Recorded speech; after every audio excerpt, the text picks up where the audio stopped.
Salve, salve tricolores! Sejam bem-vindos a mais um vídeo aqui do canal. Para você que é novo, já se inscreve aí embaixo, deixa o like no vídeo e também me segue lá no Instagram, AlemãoSPFC. E agora, sem enrolar, vamos pro vídeo de hoje, desejando aí um excelente início de semana para todo mundo. Deus abençoe nossa semana, nossa segunda-feira, São Paulinos e São Paulinas. Vamos começar com notícia boa, hein? Tem muitas notícias nesse vídeo, então fica até o final para você entender tudo que está acontecendo e sair dele 100% atualizado. Vamos falar sobre o retorno, né? O Galopo está muito próximo de voltar a campo. O jogador já pode aparecer na relação aí para a próxima partida. Existe uma possibilidade pequena disso acontecer, mas vale lembrar que ele está recuperado de sua lesão que o tirou de praticamente toda a temporada, né? Ele jogou todo o Campeonato Paulista, inclusive foi o artilheiro, né? Ao lado do Roger Guedes com 8 gols. Desde então não entrou mais em campo, não jogou no Brasileiro, não jogou a Copa do Brasil e também não jogou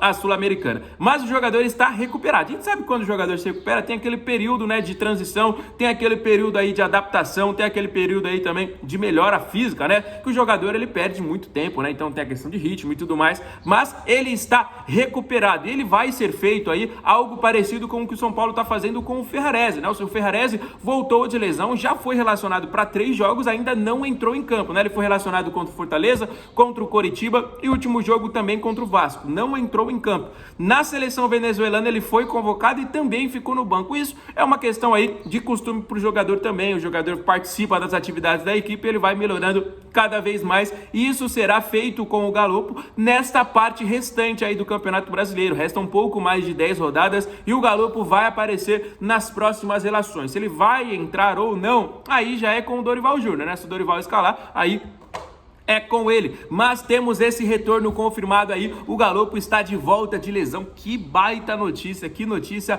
boa, né, galera? E agora a gente vai falar sobre um garoto, mano do céu, que esse moleque joga de bola. Quem acompanha a base do São Paulo sabe do que eu tô falando, que nós temos aí em mãos um dos maiores jogadores dessa geração e provavelmente vai ser um dos melhores do mundo, em uma das maiores promessas do futebol sul-americano. A gente tá falando do William, o garoto William Gomes, que fez 2 gols, ontem não foi gol simples não, rapaziada, foi 2 golaços no Brasileiro Sub-17, classificando o São Paulo para a final do Campeonato Brasileiro. Vamos encarar o Palmeiras, hein? Vai ter clássico. 2 golaços do moleque, um de esquerda após uma linda jogada, outro de direita na gaveta. E pra quem tá falando, foi sorte, não, o moleque só faz golaço, hein? E ó, tá sendo trabalhado já no Sub-20 e a expectativa é de que no ano que vem o moleque apareça aí depois da copinha no elenco profissional. Anotem este nome, William Gomes, apenas 17 anos e uma multa de mais de 440 milhões de reais. E pra quem tá se preocupando aí, a gente não pode perder, né? Assina esses contratos aí,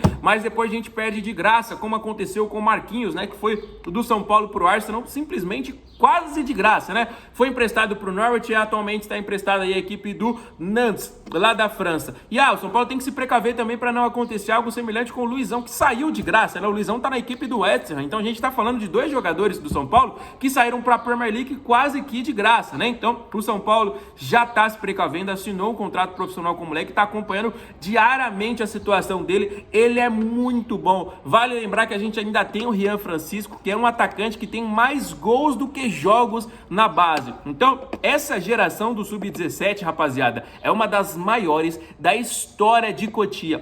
E se não for a maior, isso não sou eu que tô dizendo, todo mundo que acompanha fala, o próprio Muricy Ramalho. Olho nessa geração Sub-17, a Sub-20 é boa, mas essa Sub-17, jogadores de seleção, jogadores já com muita bagagem, acompanhem esses nomes. Com certeza ano que vem essa molecada aí pode aparecer no nosso elenco profissional. Combinado, galera? Vamos voltar a falar sobre a partida do São Paulo, né? Daqui a 2 dias estamos de volta, graças a Deus, né? Depois de 10 dias sem tricolor em campo, sem Campeonato Brasileiro, né? Vamos voltar aí. Ainda temos amanhã Brasil e Uruguai pelas eliminatórias, aí encerra para este ano. Aí na quarta-feira, né? O jogo da seleção amanhã e na quarta-feira já tem rodada de Campeonato Brasileiro a pleno vapor. Temos São Paulo e Goiás às 9h30 da noite. importante jogo fora de casa, jogo complicado, hein? São Paulo e Goiás é um jogo que vale muito para a equipe deles, eles estão tentando fugir aí da zona de rebaixamento, vale muito pra gente também. O São Paulo tá quase um ano, galera, sem ganhar fora de casa no Campeonato Brasileiro, então é uma marca negativa horrorosa de se ter, né? A gente não tá falando de qualquer time não tá falando de time pequeno como o Corinthians, não, a gente tá falando do São Paulo, né? Quase um ano sem vencer fora de casa, né? Então a gente precisa aí dessa vitória com certeza, mas vamos com tudo ainda, porque ainda falta 2 dias, o São Paulo vem se preparando bastante, porque nesse período aí o São Paulo teve folga, né, que é importante também para a recuperação dos atletas, mas também teve muitos treinamentos. Nesses treinamentos, como a gente adiantou para vocês aí, tivemos novidades da garotada sub-20, né, tivemos aí o Ibali, tem o Faisal também, os africanos aí que estão jogando muita bola com a camisa do São Paulo, né, então essa preparação é sim importante. Nós provavelmente não teremos o Rames Rodrigues, não sei como é que vai ser a questão da logística do São Paulo, porque joga na terça-feira e quarta-feira já tem esse confronto, e que não é no Morumbi, né? O jogo é lá em Goiás, então São Paulo provavelmente viaja amanhã para enfrentar o Goiás na quarta e não terá essa logística aí com o Rames Rodrigues, então podemos ter ele apenas no clássico contra o Palmeiras. Os próximos 2 jogos do São Paulo depois desse, a gente enfrenta o Palmeiras e também o Grêmio, né? Equipes da parte de cima da tabela, né? Que estão brigando aí pelo G4, né? Então são equipes aí de muita tradição e que estão fazendo um excelente campeonato brasileiro, e para isso nós podemos ter o Rames Rodrigues. Como todos vocês já sabem, nós não teremos o Caleri, então o Dorival Júnior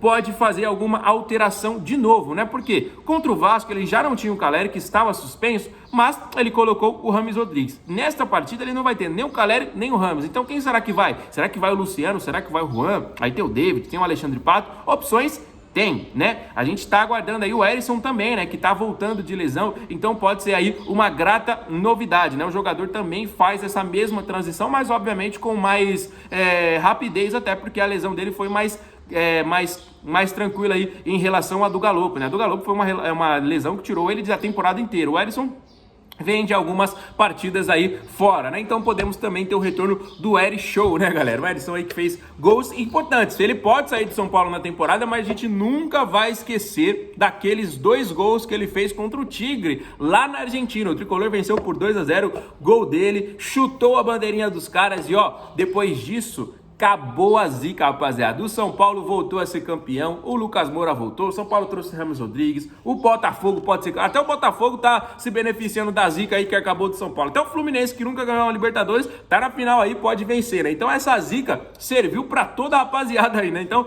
graças a Deus aí. Então o Erisson pode sair do São Paulo porque ele tá emprestado, mas a gente nunca vai esquecer o homem que tirou a zica, né? A gente jogou o segundo tempo, ganhamos lá, tudo tranquilo para enfrentar aí as nossas adversidades aí no restante da temporada, né? Então, muito legal aí o Erisson também retornando. Opções a gente tem, né, galera? A gente tem um elenco aí com mais de 40 jogadores. Opção tem. Agora, o Dorival vai mesclando aí o seu elenco e, obviamente, testando muitas peças pro ano que vem. Vale lembrar que pelo menos 10 jogadores deixarão o clube ao término de 2023. Então a gente está aguardando aí muitas dessas situações. São jogadores que não vão ter seu contrato renovado, são jogadores enfim aí de empréstimo, são os jogadores que serão vendidos, né? Então vai ter uma reformulação grande o São Paulo pro ano que vem. Então, galera, fique ligado, fique por dentro de tudo, acompanhe aí o nosso canal, tá bom? Outra novidade aqui, a gente vai falar agora sobre o Belmonte, né? O Belmonte está trazendo muitas novidades aí pra gente, né? E o Belmonte, ele tá trazendo todas essas atualizações e eu trago aqui elas para vocês. Galera, a gente vai falar agora sobre o Patrick, né? O Belmonte falou que o São Paulo agora tá trabalhando com o scout, né?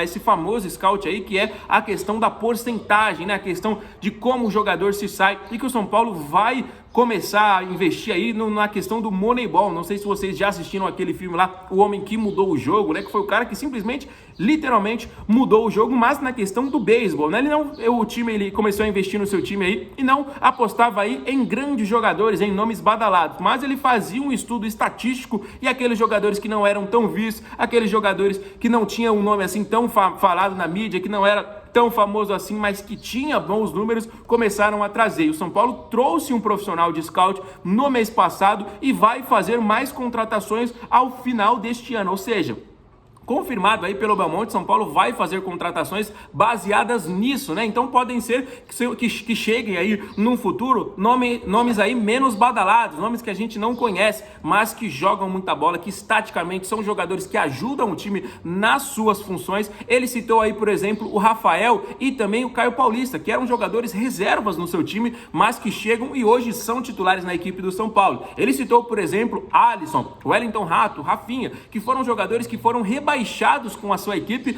mas o São Paulo apostou, né? O Wellington Rato caiu com o Atlético Goianiense. Então, se você for parar para analisar, o cara caiu com o Atlético Goianiense, mas não, o São Paulo foi lá e trouxe, né? Então, são essas contratações pontuais que citou aí o Carlos Belmonte, né? E ele falou sobre essas contratações que podem dar certo ou não. A contratação do Patrick, por exemplo, foi uma contratação que, na minha visão, deu certo. Ele foi um dos principais jogadores do São Paulo na última temporada. Acabou saindo por questões pessoais, né? Atrito com o nosso ex-treinador, mas que o São Paulo aposta nessa questão aí de contratação. O que você acha? Quero saber aí a sua opinião, tá bom? Então fique ligado todos os dias aqui no nosso canal. Se você é novo, já se inscreve, deixa o like para dar aquela moral e deixa também os comentários sobre todos os assuntos que a gente falou, fechado? Vou ficando por aqui, fiquem com Deus, um abraço, valeu!